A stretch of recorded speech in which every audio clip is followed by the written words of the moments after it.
pansinin niyo yung mga kasamahan po ni VP Sara dito, tumayo po sila at nanumpa. At makikita niyo po rito na si VP Sara ay hindi po siya tumayo. Kasi yung nakalagay po sa letter niya, hindi po iba. Ito, papakita ko muna sa inyo bago ko na ipapaliwanag. Kindly stand up and raise your right hand, please.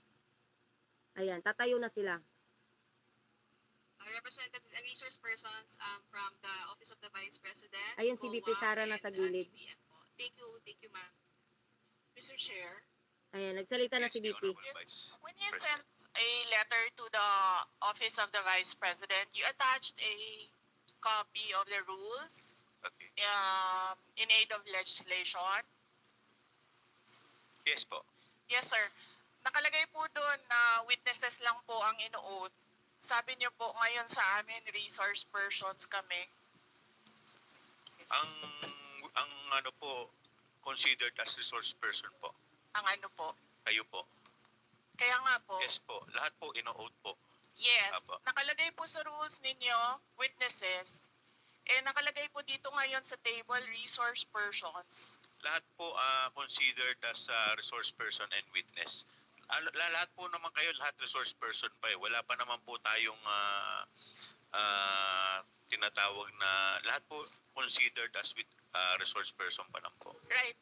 Opo. Ang nasa rules ninyo, witnesses lang po ang nag-o-oath. Wala po kayong rules sa resource persons. Ano yan? Uy, bilis po.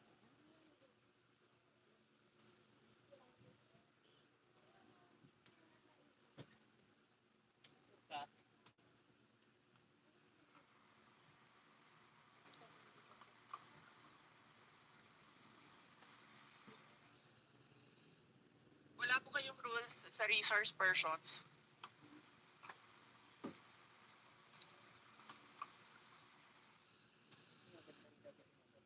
Diba? Dito pa lang naisa na sila ni VP Sara. Natameme na dito si Chua. Ayan, wala tayong binanggit na pangalan na apelyido lang. Marami namang Chua. Kung magsalita siya, wala naman akong binanggit kung sino, di ba? Biglang ang bait ni Chua, samantalang sa SOCMED ang taray kay VP Sara. Di ba? Isa yan na nagpatama kay Yorme. Nagulat ako, sabi nga nila, nagpasiksip.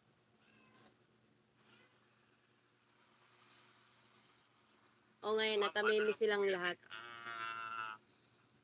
Yung term lang po yun eh, pero considered as resource magkaiba person. Nga, di ba? Yes, sir. Resource persons nga po kayo, nakalagay witness dito. din po at saka resource person po. Hindi niyo po sinabi na witness ako. Sinabi niyo po dito ngayon, resource persons. Ang nakalagay po sa rules ninyo, witness. Comsec, ano po yung pinadala po ninyo? Yun pong rules in aid of legislation.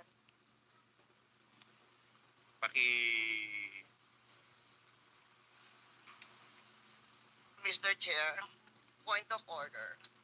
Point of order. Ayun, nagsalita na po si Gloria Macapagal-Arroyo. Ma'am, pakilakas lang po, hindi po marinig. Persons and accused has been taken up in previous legislative inquiries in aid of legislation. And I want to quote a December 8, 2008 hearing in the Senate where Senator Miriam Defensor Santiago had a similar had an opinion on a similar situation, but she quoted a Supreme Court ruling. So